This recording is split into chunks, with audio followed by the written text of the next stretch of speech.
నేటి డిజిటల్ యుగంలో social media platform వేదికగా ప్రతి ఒక్కరూ స్వేచ్ఛగా తమ అభిప్రాయాలను వ్యక్తం చేసుకునే అవకాశం దక్కింది.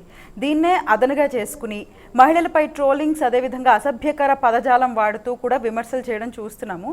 సో అంటే దీనివల్ల ఏమవుతుందంటే మెంటల్గా వాళ్ళు ఎంత బాధకు గురైనా సరే సమాజంలో వాళ్ళ యొక్క స్థితి, అదేవిధంగా వాళ్ళు ఆత్మవిశ్వాసాన్ని కోల్పోవడం అనేది కూడా జరుగుతూ ఉంటుంది. ఈ నేపథ్యంలో ఇది ఎంతో బాధాకరమైన విషయం.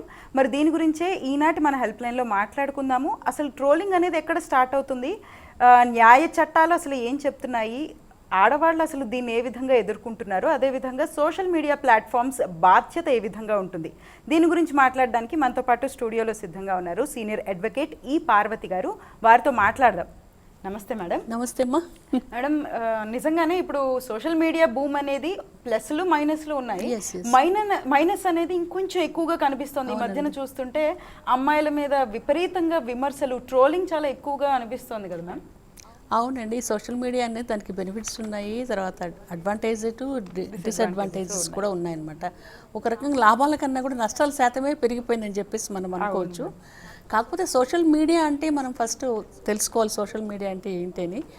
అందరికీ తెలుసు అనుకోండి, ఇన్స్టాగ్రామ్ కానీ, ఫేస్బుక్ కానివ్వండి, ట్విట్టర్ కానివ్వండి, వాట్సాప్ కానివ్వండి, వీటి ద్వారా చాలామంది కూడా వేధించబడుతున్నారు.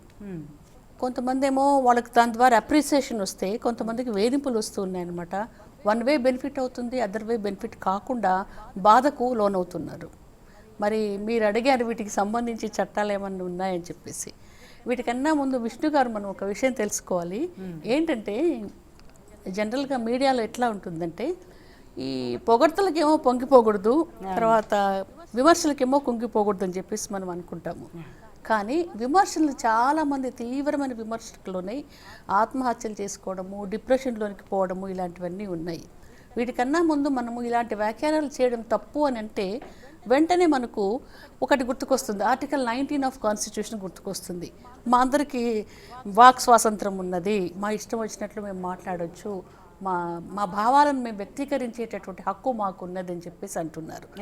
ఇలాంటివన్నీ కూడా చాలా కాంట్రవర్షియల్ ఇష్యూస్ అయిపోయినాయి కోర్టుల వారి ముందు కూడా అనమాట.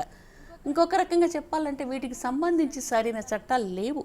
సోషల్ మీడియా ట్రోల్స్ గురించి, సోషల్ మీడియా హెరాస్మెంట్ గురించి మనకు ప్రాపర్ చట్టాలు లేవు.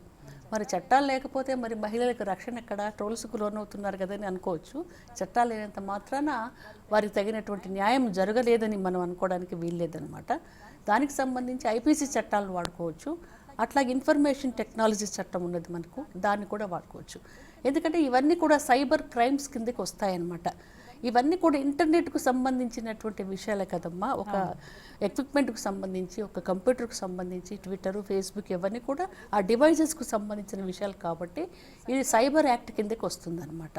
ఈ ట్రోల్స్ను మనం ఆపాలంటే సైబర్ యాక్ట్స్ ద్వారా చర్యలు తీసుకోవచ్చు, ఐపీసీ చట్టాల ద్వారా కూడా చర్యలు తీసుకునే అవకాశం ఉంటుంది. వీటికి సపరేట్గా సైబర్ సెల్స్ కూడా ఉన్నాయన్నమాట. సైబర్ పోలీస్ స్టేషన్స్ ఉన్నాయి. ఏదైనా సైబర్ క్రైమ్స్ జరిగినప్పుడు మహిళలు ఎవరైనా వెళ్ళాలంటే డైరెక్ట్గా ఆ సైబర్ పోలీస్ స్టేషన్స్కి వెళ్ళి కంప్లైంట్ ఇవ్వచ్చు అనమాట. ఇది పోలీస్ స్టేషన్ డైరెక్ట్గా వీటి గురించే పెట్టినటువంటి పోలీస్ స్టేషన్స్ ఉన్నాయన్నమాట. సైబర్ క్రైమ్ పోలీస్ స్టేషన్స్ అంటారు, ఉన్నాయి. తెలుసుకోవాలి ఇవన్నీ కూడా. ఎందుకంటే మనం ఇందాక మీరు చెప్పినట్టు ఈమెయిల్స్ ద్వారా వేధింపులకు గురవుతుంటారు, వాట్సాప్లో అసభ్యకరమైన మెసేజ్లు పంపిస్తుంటారు, ట్విట్టర్లో, ఇన్స్టాగ్రామ్లో ఫాలో అయిపోతూ ఉంటారు, వద్దన్నా కాదన్నా కూడా. ఇవన్నీ మరి చెప్పుకోవాలంటే బయటికి చెప్పుకోలేరు. ఇవన్నీ కూడా ప్రూవ్ చేయాలన్నా కూడా కష్టమైనటువంటి విషయాలు అనమాట. వేరే డిఫరెంట్ టైప్స్ ఆఫ్ ఐడీలు పెట్టుకొని కూడా బెదిరిస్తూ ఉంటారు. మనం కనుక్కోలేం ఫేక్ ఐడీస్ ఎక్కడి నుంచి, ఎవరు, ఆడవాళ్ళ, మగవాళ్ళ, లేకపోతే ఆడపేరు పెట్టుకున్న మగవాళ్ళ కూడా మనకు తెలియదు అనమాట. అందుకని సపరేట్ పోలీస్ స్టేషన్స్ ఉన్నాయి. కాకపోతే మహిళలు ధైర్యం చేసి పోలీసులను ఆశ్రయించాలి. అందరూ భయపడే విషయం ఏంటంటే మళ్ళీ ఫర్దర్గా వాళ్ళకి ఏదైనా లైఫ్లో ప్రాబ్లమ్స్ వస్తాయేమో, పేరెంట్స్ సపోర్ట్ ఉంటుందేమో, అదర్వైజ్ కొన్ని కంప్లైంట్స్లో పోలీసులు తదుపరి చర్యలు తీసుకుంటారో లేదని భయం చొప్పున వెళ్ళట్లేదు. కాకపోతే మనకు చట్టాలు పుష్కలంగా ఉన్నాయి వీటి గురించి, ట్రోలింగ్స్ గురించి.